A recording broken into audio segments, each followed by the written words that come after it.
বগুড়ার শিবগঞ্জে দুর্বৃত্তের ছুরিকাঘাতে উপজেলা নাগরিক ঐক্যের আহ্বায়ক শহীদুল ইসলাম আহত হয়েছেন।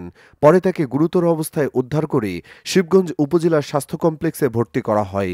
বৃহস্পতিবার ২১শে ফেব্রুয়ারি দিবাগত রাতে শিবগঞ্জ উপজেলা পরিষদের কেন্দ্রীয় শহীদ মিনারে ফুল দিয়ে ফেরার পথে কে বা কারা তাকে ছুরিকাঘাত করেন। পরে তাকে উদ্ধার করে শিবগঞ্জ উপজেলা স্বাস্থ্য কমপ্লেক্সে ভর্তি করা হয়েছে।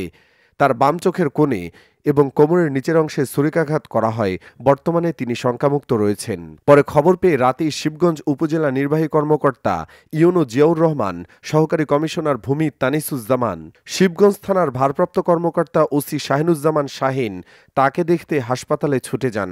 এ সময় নাগরিক ঐক্যের নেতৃবৃন্দ এ ঘটনায় জড়িতদের দ্রুত গ্রেপ্তারের দাবি জানায়। ওসি বলেন, ২১ ফেব্রুয়ারির প্রথম প্রহরে শহীদ মিনারে ফুল দিয়ে ফেরার পথে তিনি ছুরিকাঘাত হন। এ ব্যাপারে আমাদের কাছে এখনও তিনি কারো নাম বলেননি, তবে অভিযোগ পেলে ব্যবস্থা নেওয়া হবে। এস এম দৌলত, বগুড়া।